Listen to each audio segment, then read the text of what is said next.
એન્સીડેક્સ national commodity and derivatives exchange ભારતના national commodity exchange સમાનું એક એવું આ એન્સીડેક્સ કોમોડિટીને લેવેચ કરવા માટે એક સારું પ્લેટફોર્મ તો છે જ, પણ સાથે સાથે તે પોતાના ગ્રાહકોને ટ્રેડર્સ અને ઇન્વેસ્ટર્સને પૂરતી માહિતી આપવા માટે પણ વિવિધ અવેરનેસ પ્રોગ્રામ કરે છે.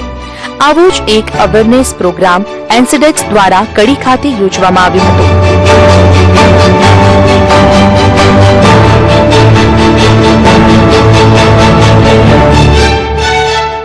તાજેતરમાં જ એન્સીડેક્સ દ્વારા 29 mm કોટન ઘાસડીનો નવો કોન્ટ્રાક્ટ લોન્ચ કરવામાં આવ્યો છે અને કડી કોટન જીનિંગ માટે એક અગત્યનું સેન્ટર ગણાય છે. ત્યારે એન્સીડેક્સ દ્વારા કોટન ઘાસડીમાં આ નવા સોદા કઈ રીતે થાય છે તેની અવેરનેસ આપતો આ કાર્યક્રમ કરવામાં આવ્યો હતો અને આ કાર્યક્રમમાં કડી ખાતેના અગ્રણી જીનર્સ, બ્રોકર્સ, ઓઇલ મિલર્સે ભાગ લીધો હતો. સાથે જ અગ્રણી કોમોડિટી એક્સપર્ટ્સ, બિરેન વકીલ, એન્સીડેક્સના અધિકારીઓ પણ આ કાર્યક્રમમાં હાજર રહ્યા હતા. અત્યારે જે અમે અહીંયા છત્રાલ પાસે જે કડી અને છત્રાલ કલોલ એરિયામાં જે અમે અવેરનેસ પ્રોગ્રામનું આયોજન કર્યું છે તે ખાસ કરીને એક્સચેન્જે જે હાલમાં 29 mm ઘાસડીના જે વાયદા ચાલુ કર્યા છે એના વિશે અહીંના ઇન્વેસ્ટરોને, જીનર્સને, ટ્રેડર્સને જાણકારી આપવા માટે આ કાર્યક્રમનું આયોજન કર્યું છે.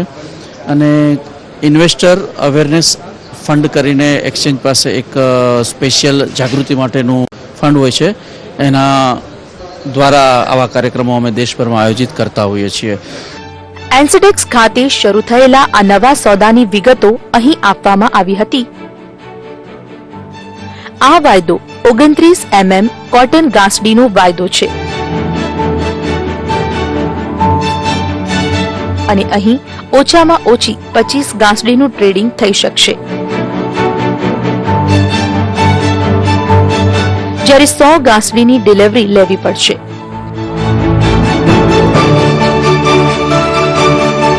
મહત્તમ ઓર્ડર 50 ટ્રેડિંગ લોટ્સ એટલે કે 120 ઘાસડીનું થઈ શકશે. આ સોદા માટેનું ડિલિવરી સેન્ટર રાજકોટમાં રાખવામાં આવ્યું છે અને એક વધારાનું ડિલિવરી સેન્ટર કડી ખાતે પણ રાખવામાં આવ્યું છે. જ્યારે ગુજરાતની બહાર મહારાષ્ટ્રમાં યવતમાલ, ઔરંગાબાદ અને અકોટા ખાતે ડિલિવરી સેન્ટર્સ રખાયા છે. કપાસની ઘાસડીના કુલ 10 કોન્ટ્રાક્ટ એક વર્ષમાં થશે. તેમાં ઓક્ટોબર, નવેમ્બર, ડિસેમ્બર, જાન્યુઆરી, ફેબ્રુઆરી, માર્ચ, એપ્રિલ, મે અને જૂન તથા જુલાઈના કોન્ટ્રાક્ટ રહેશે. આમ તો એનસીડીએક્સ ખાતે કપાસ, કપાસિયા ખોળ વગેરેના સોદા ચાલે જ છે, પણ હવે રૂની ઘાસડીના સોદા શરૂ થયા છે અને તે વિશે જીનર્સ તથા ટ્રેડર્સમાં જાગૃતિ લાવવી જરૂરી છે. કોટન ઘાસડીના આ નવા કોન્ટ્રાક્ટના અન્ય કેટલાક સ્પેસિફિકેશન્સ પર નજર કરીએ તો ડિલિવરી મંથનો 20મો દિવસ કોન્ટ્રાક્ટ એક્સપાયરીનો ગણાશે અને કોન્ટ્રાક્ટનું ક્લોઝિંગ E+2 બેઝિસ પર થશે. આ સોદા માટે રોલર જીન્ડ કોટન ચાલશે. ગુણવત્તાના નિયમોમાં 27 mm થી ઓછી લંબાઈનું રૂ નહીં ચલાવી લેવાય. 27 થી 27.9 mm કોટન 60% ડિસ્કાઉન્ટ સાથે ટ્રેડ થઈ શકશે. 28 થી 28.4 mm નું રૂ 3% ડિસ્કાઉન્ટ સાથે ટ્રેડ થશે. 28.5 થી 29.5 mm નું કોટન કોઈ પણ જાતના પ્રીમિયમ કે ડિસ્કાઉન્ટ વગર ટ્રેડ થશે. 29.6 થી 30 mm નું રૂ 1% પ્રીમિયમ સાથે ટ્રેડ થશે. 30.1 થી 31 mm પર 2% પ્રીમિયમ મળશે. આ પ્રકારના કોન્ટ્રાક્ટ જે ખરેખર રૂના જીનિંગ સાથે સંકળાયેલા છે તેવા લોકોને વધારો ફાયદો કરાવતા હોય છે। अलग अलग स्ट्रैटेजीज होती है, जैसे हेजिंग है, स्पेकुलेशन है या फिर आर्बिट्राज है, उसमें भी और भी अलग अलग तरीके से लोग ट्रेड कर सकते हैं। तो वो सारी चीज़ों की जानकारी देने का उद्देश्य रहता है हमारा। और मार्केट में काफ़ी सारे लोग होते हैं जिन्हें कुछ पता होता है, कुछ लोगों को बिल्कुल पता नहीं होता, कुछ लोगों को बहुत पता होता है। लेकिन जो गैप है, जिन्हें पता है जिन्हें पता नहीं है, वो फुलफिल करने का मेन टारगेट होता है हमारा। આ ઉપરાંત NCDEX દ્વારા કરવામાં આવતા આ પ્રકારના અવેરનેસ પ્રોગ્રામ્સ પણ ખૂબ જ ઉપયોગી થતા હોય છે, કેમ કે તેનાથી ખરેખર સામ સામે બેસીને એક્સચેન્જ અને એક્ચ્યુઅલ ટ્રેડર્સ ટ્રેડ વખતે થતી મુશ્કેલીઓની ચર્ચા કરી શકે છે। એક્સચેન્જના પ્લેટફોર્મ પર ટ્રેડ કરતી વખતે ઊભા થતા પ્રશ્નોથી એક્સચેન્જને પણ માહિતગાર કરાય છે અને તેનું નિરાકરણ લાવવાનો પ્રયત્ન પણ કરવામાં આવતો હોય છે। જેથી કરીને સમજો કે કોઈ પણ વાયદો લોન્ચ કરવામાં આવે છે ત્યારે ઇન્ટરનેશનલ ઇફેક્ટ થાય છે કે ખેડૂતથી લઈને વેપારી બધાને દરેક વ્યક્તિને એક તો પહેલાં તો પ્રોપરલી ભાવ મળી રહે છે। આ કોટન બેલ્સ તો કોટનના શું ભાવ હોવો જોઈએ, બેલ્સના શું ભાવ હોવો જોઈએ, કપાસિયાના શું ભાવ હોવો જોઈએ, કોટન સીડ ઓઇલ કેકના શું ભાવ હોવો જોઈએ। એટલે બહુ મજબૂત વસ્તુ છે અને સારી વસ્તુ છે। NCDEXના વાયદાના અનેક ફાયદા પણ છે। કપાસના વિવિધ ઉત્પાદનોમાં કુલ મળીને સૌથી વધુ વેપાર ધરાવતું આ એક્સચેન્જ છે।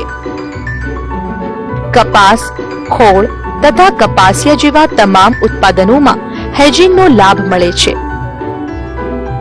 ડિલિવરીની પ્રક્રિયા એકદમ સરળ અને અસરકારક છે। ગોદામમાં રહેલા માલની જાણકારી માટે વિશેષ ઇલેક્ટ્રોનિક પદ્ધતિ છે। કપાસના મોટા ભાગના ઉત્પાદન મથકોને આવરી લે તેવી ડિલિવરી સેન્ટરોની શૃંખલા NCDEX ધરાવે છે અને કપાસના તમામ ઉત્પાદનો પર ખૂબ જ ઓછા ટ્રાન્ઝેક્શન ચાર્જ વસૂલવામાં આવે છે।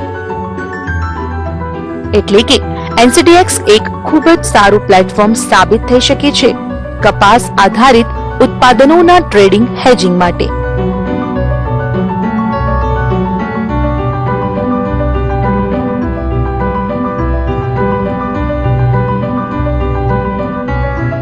ખાસ કરીને વાયદા આપણે ત્યાં જે વાસ્તવિક વપરાશકાર વર્ગ છે, પ્રોસેસર કે સ્પિનર કે હેજર, એની માટે ઇન્સ્યોરન્સનું કે હેજિંગનું કામ કરે છે। જે લોકોને સ્પેક્યુલેટિવ તેજી મંદીનો લાભ લેવો છે તે લોકો આમાં agent of change, economic agent of change તરીકે કામ કરીને પ્રાઇસ ડિસ્કવરી, યોગ્ય ભાવ સપાટી નક્કી કરવાનું કામ કરી આપે છે। જે લોકો આમાં સ્પેક્યુલેટિવ કામ કરતા હોય તો એમણે ખાસ કરીને સ્ટોપલોસ સાથે કામ કરવું જોઈએ, પોતાનું નફા નુકસાનનું આગોતરું આયોજન કરીને ચાલવું જોઈએ। એ રીતે જે લોકો હેજિંગ તરીકે વાયદાનો ઉપયોગ કરવા માગતા હોય એ લોકો પોતાનું counter party credit default risk ઘટાડી શકે। ખાસ કરીને રૂ બજારમાં આજે જે પ્રશ્નો છે એ છે કે રૂની તેજીમંદી મહત્ત્વની નથી, પણ રૂ વેચવું કોને, એ જે ડેફિસિટ છે, વિશ્વાસનો અભાવ, તો એ આ વાયદામાં જો કામ કર્યું હોય તો સામે નાદારીના જોખમો તમારા ટળી જાય। हमारे यहाँ पे कॉटन कॉम्प्लेक्स के अंदर ऑलरेडी कुछ कमोडिटीज़ अवेलेबल है, जैसे cotton seed oil cake, Shankar कपास, कपास सुरेंद्र नगर V797 है। और साथ में अभी हमने यहाँ पे 29 mm कॉटन, जो कॉटन बेल्स का कॉन्ट्रैक्ट है, वो लॉन्च किया है, जिसमें जो भी जिनर्स है उन्हें मार्केट में उनके फॉरवर्ड सौदे वगैरह चलते रहते हैं। मार्केट में बेचने का रिस्क तो ऑलरेडी रहता है, लोगों को खरीदने का रिस्क रहता है, जैसे टेक्सटाइल इंडस्ट्री है। तो जब हमारे यहाँ पे इस कमोडिटी का ट्रेड होगा जो ऑलरेडी हो रहा है, तो उस ट्रेड के अकॉर्डिंग लोग हेज कर सकते हैं। जिन्हें सिर्फ प्राइस का डायरेक्शन लेना है, स्पेकुलेट कर सकते हैं। अगर जब हमारे यहाँ पे डिलीवरीज होंगी तो लोग आर्बिट्राज का भी फ़ायदा उठा सकते हैं। और हमारे यहाँ पे काफ़ी रोबस्ट मैकेनिज्म है, ऑलमोस्ट एक डिकेड हो गया है हमें डिलीवरी संभालते हुए, वो भी एग्रीकल्चरल कमोडिटीज़ में। तो इंफ्रास्ट्रक्चर काफ़ी स्ट्रॉन्ग है, काफ़ी सारे वेयरहाउस सर्विस प्रोवाइडर्स है जो अलग अलग लोकेशंस पे वेयरहाउसेस प्रोवाइड करेंगे। लोग हमारे यहाँ पे लाकर according to the price available on the screen, जो भी स्क्रीन पे भाव चल रहे हैं देखकर सेल का ट्रेड ले सकते हैं, हमारे वेयरहाउस में माल डिपॉजिट कर सकते हैं और उस पे फ़ायदा उठा सकते हैं। NCDEX પર ચાલતા રૂના વાયદા ઇલેક્ટ્રોનિક પદ્ધતિ એટલે કે કોન્ટ્રાક્ટ દ્વારા કરાય છે અને એક્સચેન્જે માન્ય કરેલા વેરહાઉસીસોમાંથી તેની ડિલિવરી થાય છે। માટે માલ ગોદામોમાં લાંબા સમય સુધી રહેવાની પણ શક્યતા હોય છે। તેના કારણે જ ગુણવત્તામાં અમુક પ્રકારની છૂટની પણ પરવાનગી આપવામાં આવી છે. તેમાં સ્ટેપલ લેન્થ અને થ્રેસમાં 0.5% પ્લસ માઇનસની છૂટ અપાય છે. માત્ર જીનર્સને જ નહીં, ઓઇલ મિલ ચલાવતા અને કપાસિયા ખોળનો ઉપયોગ કરતા મિલર્સ પણ માને છે કે એનસીડીએક્સ માત્ર સોદા કરવા માટેનું પણ ભાવનું સ્ટાન્ડર્ડ જાણવા માટે પણ એક પ્લેટફોર્મ છે. કપાસિયા તો કંઈ બનતું નથી. ખોળમાં અમને હેલ્પ થાય કે ભાઈ એનસીડીના વાયદા શું છે, એના પર અમે જે રો મટીરિયલ છે એ લઈ શકીએ. અમે ખોળના વાયદા ઉપરથી જ કે એમાં રોજની વધઘટ હોય, બજારની રીતે અલગ અલગ રોજના ભાવ બદલાય એ થાય. એટલે કપાસિયામાં પણ એ રીતે રોજ આ જે જીનર્સો છે એ એનસીડીએક્સનો વાયદો શું ખુલ્યો એના પર લોકો ભાવ કાઢે અને પછી એ રીતે અમે પરચેઝ કરી શકીએ. કારણ કે ભાવ તો કાઢવાના જીનવાળાના જ, પણ એનસીડીએક્સના વાયદા ઉપરથી કાઢે એ લોકો. 29 mm કપાસ એક કપાસની fine grade long staple variety છે, જે રૂના તાંતણાની લંબાઈ 29 મિલીમીટર કે તેથી વધારે હોય અને માઇક્રોનેર 3.5 થી 4.9 ની વચ્ચે હોય તે રૂને ઉચ્ચ ગુણવત્તાનું માનવામાં આવે છે. તે મુખ્યત્વે ગુજરાત, મહારાષ્ટ્ર, આંધ્રપ્રદેશ, હરિયાણા, મધ્યપ્રદેશ અને પંજાબમાં ઉગાડવામાં આવે છે. એક પાક તરીકે કપાસ ઓછામાં ઓછા 7000 વર્ષથી વિશ્વમાં ઓળખ ધરાવે છે. ફાઇબર, પ્રોટીન અને તેલ જેવા વિવિધ ઉપયોગોને કારણે આ જણસ કૃષિ કોમોડિટીઝમાં મોખરાનું સ્થાન ધરાવે છે. વિશ્વમાં કપાસ અગત્યનું ટેક્સટાઇલ ફાઇબર મનાય છે. વિશ્વમાં 80 જેટલા દેશોમાં કપાસનું ઉત્પાદન થાય છે. રૂના કુલ ઉત્પાદનમાં અમેરિકા, ચીન અને ભારતનું મળીને 2/3 હિસ્સો છે. ચીન રૂના ઉત્પાદનમાં પ્રથમ ક્રમે છે. ત્યારબાદ બીજો નંબર ગુજરાતનો છે. ભારતમાં રૂનું વાવેતર વિસ્તાર સૌથી વધારે છે. વિશ્વના જુદા જુદા દેશોમાં કપાસના વાવેતરની સિઝન અને માપદંડ જુદા જુદા હોય છે. ભારતની પેટર્ન તરફ નજર કરીએ તો કપાસનું વાવેતર જૂન કે જુલાઈ માસમાં કરવામાં આવે છે. 2 માસમાં વાવેતર થયા બાદ 4 મહિને પાક ઉતરે છે. એટલે કે નવા કપાસની આવક સામાન્ય રીતે ઓક્ટોબર દરમિયાન જોવા મળે છે.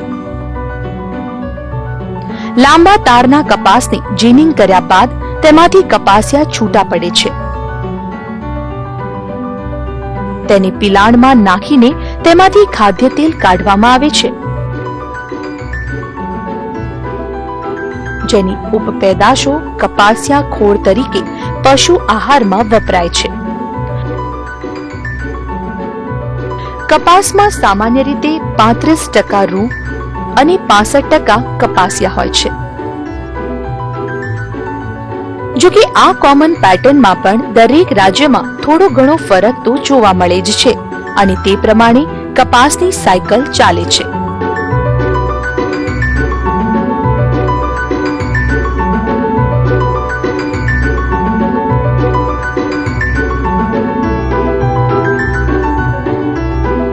જેમ કે ગુજરાતમાં કપાસનું વાવેતર જૂન જુલાઈમાં કરવામાં આવે છે અને ઓક્ટોબરની આસપાસ તેનો પાક ઉતારવાનું શરૂ થાય છે.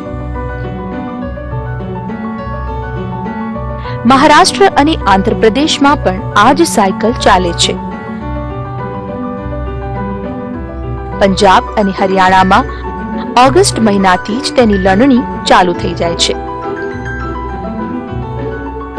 જ્યારે રાજસ્થાનમાં ઓગસ્ટ સપ્ટેમ્બર મહિનામાં વાવણી કરવામાં આવે છે અને તેનો પાક ઓક્ટોબર મહિનાથી લેવાય છે.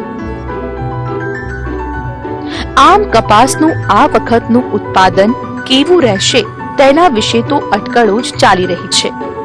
પણ આ વખતે વરસાદ મોડો થતો પાક પણ થોડો મોડો થશે અને આ વખતનું ઉત્પાદન કેવું રહેશે તેનો આંકડો નવેમ્બરના મધ્ય પછી નીકળી શકે છે. જો કે આ વખતનો પાક 425 લાખ ગાંસડી થવાનો અંદાજ મુકાઈ રહ્યો છે. આપણે ત્યાં મુખ્યત્વે જે કાચો કપાસ ચાલે છે NCDX-માં એ આપણા કલ્યાણ કપાસ મીડિયમ સ્ટેપલનો વાયદો છે અને સીડ સહિતનો વાયદો છે. જ્યારે આ નવા વાયદા જે ખુલ્યા છે 29 mm કોટનના, એ ફાઇન રૂના વાયદા છે, એટલે સીડ કાઢી નાખેલા હોય ત્યારે જે લોકોએ સીડ કોટન ઉપર ધ્યાન રાખતા હોય એ લોકોએ કલ્યાણના હાજરના ભાવો, કપાસિયાના ભાવો, કપાસિયા ખોળના ભાવો લક્ષમાં લેવા જોઈએ અને એના આધારે ફોરવર્ડ ગાઈડન્સ લઈ શકાય. જે લોકો રૂનો વાયદો કરે છે 29 mm, એ લોકોએ ન્યુયોર્કના ભાવો ઉપર ખાસ નજર રાખવી જોઈએ, યાર્ન બજાર ઉપર નજર રાખવી જોઈએ, ચાઇનાની બજારમાં ડિમાન્ડ કેવી છે અને એક્સચેન્જ રેટ રૂપિયો અને ડોલર સામે આપણું રૂ વૈશ્વિક પરિપ્રેક્ષમાં ઊંચું છે કે નીચું છે એ લક્ષમાં રાખવું જોઈએ. આવા સમયે NCDX-ના કપાસ વાયદા ઘણા જ ફાયદાકારક સાબિત થઈ શકે છે, કેમ કે કપાસના ભાવમાં સતત ઉથલ પાથલ ચાલતી રહે છે. કપાસના ભાવમાં મોટી વધઘટ થતી હોય છે. ભારતની રૂની નિકાસ પણ ઉત્તરોત્તર વધી રહી છે. ત્યારે જીનરો, સ્પિનરો, નિકાસકારો, દલાલો તથા આડતિયાઓના માટે ભાવનું જોખમ રહેલું હોય છે. અને આવા સમયે NCDX-ના રૂના વાયદા આદર્શ સાબિત થયા છે. અત્યારે જે કોટન ઇન્ડસ્ટ્રી, જીનિંગ ઇન્ડસ્ટ્રી જે મૂળમાં તબક્કામાંથી અત્યારે પસાર થઈ રહી છે, મોટા પ્લેયર્સ છે જે લોકો એક્સપોર્ટ કરે છે, વર્લ્ડ કોન્ટ્રાક્ટ જોઈએ, ફોરેનના ઇમ્પોર્ટ કોટાઝની અંદર બહુ મોટું બ્લોકેજ આવી રહ્યું છે. એ ઉપરથી એક્સચેન્જ એક એવું પ્લેટફોર્મ છે જ્યાં આગળ દુનિયાભરના લોકો અમુક લેવલથી ઇન્વેસ્ટર પોઈન્ટ ઓફ વ્યૂમાંથી એક્સચેન્જ સાથે જોડાવાના. જ્યારે એક્સચેન્જ સાથે જોડાશે એ લોકો, ત્યારે જીનર પોઈન્ટ ઓફ વ્યૂથી એઝ અ સેલર સૌ પ્રથમ અત્યારે તબક્કો જોતા ઇન્ડસ્ટ્રીનો વેચવુંની સામે પૈસા સેફ, એ બહુ એક મોટું આનો પ્લસ પોઈન્ટ છે અત્યારે, કે જાણે તમે એક્સચેન્જ સાથે જોડાયેલા હો ત્યારે તમારો વેપાર થોડો સેફ મોડમાં થઈ શકે. રૂના ભાવ દર વર્ષે ઉતરતા પ્રમાણે અને માંગ પ્રમાણે જ બદલાતા રહે છે, પણ તે સાથે જ રૂના ભાવ પર અનેક પ્રકારના પરિબળો અસર કરતા હોય છે. લાંબા તારના કપાસના ઉત્પાદનના આંકડા અને બજાર ભાવ તેમાં મુખ્ય પરિબળ છે. આ ઉપરાંત સ્થાનિક તથા વૈશ્વિક બજારોની માંગ પણ તેને અસર કરે છે. માલની ગુણવત્તાની સામે વૈશ્વિક ઉત્પાદન અને રૂની માંગ વધુ અસર કરતા હોય છે. કપાસના ઉત્પાદનમાં સૌથી નિર્ણાયક ભૂમિકા વરસાદની હોય છે. કપાસના કારોબારમાં ઘણીવાર સરકારી એજન્સીઓ સીધી ખરીદી કરતી હોય છે અને માલ ગોદામોમાં જમા કરાતો હોય છે. કાચા કપાસના ભાવ તથા કપાસિયા ખોળના ભાવ પણ રૂના ભાવ પર અસર કરે છે. કપાસનું સૌથી વધુ ઉત્પાદન ચીન કરે છે, તો સાથે જ સૌથી વધુ કોટનનો વપરાશ પણ ચીનમાં જ થાય છે. જ્યારે યાર્નનું ઉત્પાદન સૌથી વધુ ચીન, ભારત અને પાકિસ્તાન કરે છે, જ્યારે યાર્નનો સૌથી વધુ વપરાશ પણ ચીન કરે છે. 55 થી 60% ફાઇબરનો ઉપયોગ કપડાં બનાવવા માટે તેમજ નિકાસમાં થાય છે. ઔદ્યોગિક ઉત્પાદનમાં ભારતીય કાપડ ઉદ્યોગનો ફાળો આશરે 11%, ઉત્પાદન ક્ષેત્ર માટે 14% અને જીડીપીના 4% રહે છે. ભારતમાં 2013-2014માં કપાસની ખેતી 370 લાખ ગાંસડીની થઈ હોવાનો અંદાજ છે. તેમાંથી લાંબા તારના રૂનો હિસ્સો 78% હોવાનો અંદાજ છે.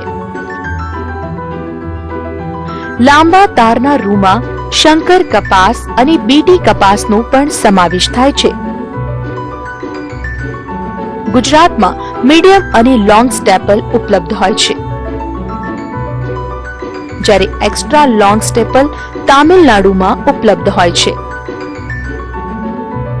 રૂના વાયદાનો મુખ્ય ફાયદો રૂના વ્યવસાય સાથે સંકળાયેલા જીનર્સ, હેજર્સ વગેરે માટે હોય છે, પણ સાથે સાથે સામાન્ય રોકાણકાર પણ જો આ વાયદા તરફ આકર્ષાય તો તેમને રૂ વિશેની તમામ માહિતી મળી રહે તે માટે રૂની તમામ વિગતો આ પ્રકારના સેમિનાર્સમાં એનસીડીએક્સ દ્વારા જાહેર કરવામાં આવે છે, જેથી અવેરનેસ વધે અને સાથે જ એક્સચેન્જ વધારે ટ્રાન્સપરન્સીથી કામ કરે છે તેવો વિશ્વાસ પણ રોકાણકારોને બેસે.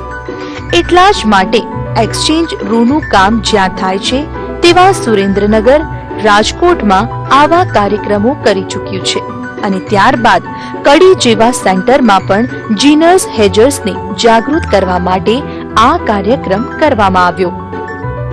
બહુ સાફ વાત છે કે જે રીજન છે આ નોર્થ ગુજરાતનો જે બેલ્ટ છે ત્યાં સૌથી વધારે કપાસનું પ્રોડક્શન થાય છે.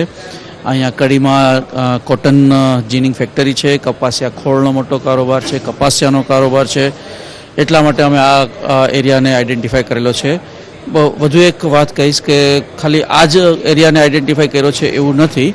અમે સુરેન્દ્રનગરમાં બી થોડા ટાઈમ પહેલાં કાર્યક્રમ કરેલો હતો, કારણ કે સુરેન્દ્રનગર બી કપાસનું મોટો બેલ્ટ છે, અને રાજકોટમાં બી કાર્યક્રમ કરેલો હતો, કારણ કે રાજકોટની આજુબાજુમાં માણાવદર અને જસદણ આજુબાજુમાં જે કપાસનું ઉત્પાદન થાય છે એ બધાને એટ્રેક્ટ કરવા માટે થઈને અમે પોકેટ નક્કી કરેલા છે, એમાંનું એક પોકેટ કડી છે. એક્સચેન્જ સાથે કામ કરવામાં અને ડિલિવરી લેવામાં જીનર્સને થતા પ્રશ્નો અંગે પણ તેમણે આ પ્લેટફોર્મ પર રજૂઆત કરી હતી. ખાસ કરીને માલની ડિલિવરી અને ગુણવત્તા અંગેના પ્રશ્નો મુખ્ય હતા, ત્યારે તેનું પણ નિરાકરણ લાવી આપવા માટે એક્સચેન્જના અધિકારીઓએ પ્રયત્નો કર્યા અને પ્રશ્નોનો ઉકેલ લાવવાની બાહેધરી પણ આપી. જેમ સૂર્ય ઉગે તો આપણને ખ્યાલ આવે કે સવાર થયું, એમ એનસીડીએક્સનો ભાવ પડે તો માણસના હાજરનો કે વાયદાનો ભાવનો એક તાજસ્ય દાખલો મળે કે બજાર કઈ બાજુ જશે શું થશે. એટલે લોકોના મનમાં કે આ વાયદો છે, પણ હું પોતે માનું છું કે આ જાગૃતિ છે કે વેપારમાં તમારે શું કરવું. તમે માનતા કે આ તેજી થશે, પણ વાસ્તવમાં જો બજારના એનસીડીએક્સ ખુલ્લા પછી ખ્યાલ આવી જાય કે આ વસ્તુ આમ છે. સો એટલે હું પોતે માનું આ જાગૃતિનું છે. ક્લાયન્ટને કઈ કઈ મુશ્કેલી આવતી હશે, જ્યારે કે માલ લેતી વખતે જે વેઇટ લોસ છે કે કેવી રીતે ડિસ્કાઉન્ટ હોય છે, કેટલો માલ ધારો કે ટેન્ક જે પણ વેઇટ હોય એ એક્ઝેક્ટ એને મળી રહ્યું છે કે ઓછું મળી રહ્યું છે, અને એની સામે ક્લેમ કરવો હોય વેરહાઉસ પર તો કેવી રીતે કરી શકાય તે ગાઈડલાઇન્સ મળવી જોઈએ એવી જરૂરી છે. કપાસને લઈને વિશ્વ બજાર અને ભારતના કોમન સિનારીઓ પર પણ એક નજર કરવાથી તેની માંગ અને પુરવઠા તથા કઈ રીતે ટ્રેડિંગ કરવું તેનો ખ્યાલ આવે છે. વૈશ્વિક સ્તરે રૂનું ઉત્પાદન 2013-14માં 25.81 મિલિયન મેટ્રિક ટન હતું, જ્યારે તેની સામે વૈશ્વિક સ્તરે રૂનો વપરાશ 23.35 મિલિયન મેટ્રિક ટન રહ્યો. રૂની વૈશ્વિક નિકાસ 2013-14માં 8.77 મિલિયન મેટ્રિક ટન રહી, જ્યારે 2013-14ના અંતે રૂનો વૈશ્વિક સ્ટોક 20.2 મિલિયન મેટ્રિક ટન રહ્યો છે. ભારતના ઉત્પાદનની વાત કરીએ તો ભારતમાં 2011માં રૂનું ઉત્પાદન 352 લાખ ગાંસડીનું હતું. તેની સામે વપરાશ 250.71 લાખ ગાંસડીનો હતો. 2012-13માં રૂનું ઉત્પાદન 342.2 લાખ ગાંસડીનું અને વપરાશ 283.16 લાખ ગાંસડીનું હતું, જ્યારે 2013-14માં ભારતનું રૂનું ઉત્પાદન 365.9 લાખ ગાંસડીનું હતું અને તેની સામે તેનો વપરાશ 297 લાખ ગાંસડીનો હતો. ક્રોપની પરિસ્થિતિએ અત્યારે એવું કહી શકાય કે હજુ અમે લોકો હમણાં 2 દિવસ સૌરાષ્ટ્રની ટૂર કરી છે. મેં લગભગ છેલ્લા 48 કલાકમાં અમે લોકો 1200-1300 કિલોમીટર ગુજરાતમાં સૌરાષ્ટ્રમાં ફર્યા છીએ. જો કે આમ એવું કહે છે બધા લોકોનું એસોસિએશન છે, ઓલ ઇન્ડિયા ફેડરેશન છે, એ બધા લોકો બહુ મોટા ક્રોપની અપેક્ષા કરે છે, પણ રેન ડેફિશિયન્સી જરૂર છે. અત્યારે ગુજરાતની જો ખાસ વાત કરીએ જ્યાં અમે જીના, રેન ડેફિશિયન્સીનો રોલ બહુ મોટો છે, અને એની સાથે યીલ્ડ ડેફિશિયન્સી. મણગતના ઉતારા એની છે. હજુ એક વરસાદની જરૂર છે. જો એક વરસાદ હજુ ના થાય તો ક્રોપની સાઇઝમાં બહુ મોટો ફેરફાર આવી શકે એવું પોતે હું માનું છું. જો એક સારો વરસાદ થાય તો કદાચ જે ક્રોપ સાઇઝ જે લોકો એક્સપેક્ટ કરે છે એવી થઈ શકે, ક્વોલિટી થઈ શકે. પણ જો એ વસ્તુ ના થાય તો રેન ડેફિશિયન્સી અને યીલ્ડ ડેફિશિયન્સી જે બે વસ્તુ ખેડૂત સમજી શકે છે. ભારતમાં રૂનું મોટા પાયે ઉત્પાદન થાય છે. તેમ છતાં રૂની નિકાસની બાબતમાં ભારત પોતાની મોનોપોલી સાબિત નથી કરી શક્યું અને વર્ષ દર વર્ષે ભારતની રૂની નિકાસમાં ઘટાડો થયો છે. જેમ કે 2011-12માં ભારતે 129.57 લાખ ગાંસડીની નિકાસ કરી હતી, જે 2012-13માં ઘટીને 101.43 લાખ ગાંસડીની થઈ અને 2013-14માં તો આ નિકાસ માત્ર 90 લાખ ગાંસડીની થઈ ગઈ. નિષ્ણાંતો માને છે કે ભારતમાં કપાસનું વાવેતર ચાલુ વર્ષે ગત વર્ષ કરતા વધારે છે, પણ તેની સામે નિકાસમાં પણ વધારો થાય તે જરૂરી છે. આ ઉપરાંત વિવિધ રાજ્યોમાં ટેક્સટાઇલ ઉદ્યોગમાં મોટા પાયે રૂનો વપરાશ કરવામાં આવે છે. તેના આંકડા પર નજર કરીએ તો આંધ્રપ્રદેશમાં રૂનો ટેક્સટાઇલ મિલ્સમાં વપરાશ 8% છે, ગુજરાતમાં માત્ર 5% છે, હરિયાણામાં તે 4% છે, હિમાચલ પ્રદેશમાં માત્ર 2% છે. મધ્યપ્રદેશમાં ટેક્સટાઇલ મિલ્સમાં રૂનો વપરાશ 8% છે, મહારાષ્ટ્ર 9% વપરાશ કરે છે, પંજાબ 16% વપરાશ કરે છે, રાજસ્થાન માત્ર 4% વપરાશ કરે છે, જ્યારે તામિલનાડુની ટેક્સટાઇલ મિલ્સમાં રૂનો વપરાશ 37% છે અને અન્ય રાજ્યોમાં મળીને રૂનો વપરાશ ટેક્સટાઇલ મિલ્સમાં 7% છે. કપાસનો હાલનો સિનારિયો, વિશ્વ બજારની સ્થિતિ, ભારતની સ્થિતિ, કપાસ અને રૂનો કેવી રીતે વપરાશ થાય છે, રૂની સારી વેરાયટી કેવી હોય છે અને એનસીડેક્સ પર શરૂ થયેલા કપાસના નવા સોદાની વિગતવાર જાણકારી મેળવ્યા બાદ ખરેખર કપાસ અને રૂના વ્યવસાય સાથે સંકળાયેલા લોકોને આ સોદાથી કઈ રીતે ફાયદો થશે તેનો પણ ખ્યાલ આવી જ ગયો હશે. ત્યારે હવે જીનર્સ, હેજર્સ, બ્રોકર્સ તથા ઓઇલ મિલર્સ વગેરે તેનો સારી રીતે ઉપયોગ કરી શકે તે માટે એનસીડેક્સનું આ પ્લેટફોર્મ ખુલ્લું છે અને આવનારા દિવસોમાં પણ એનસીડેક્સ પોતાના રોકાણકારોને સાચી માહિતી આપવા માટે આ પ્રકારના જાગૃતિ કાર્યક્રમો કરતું રહેશે.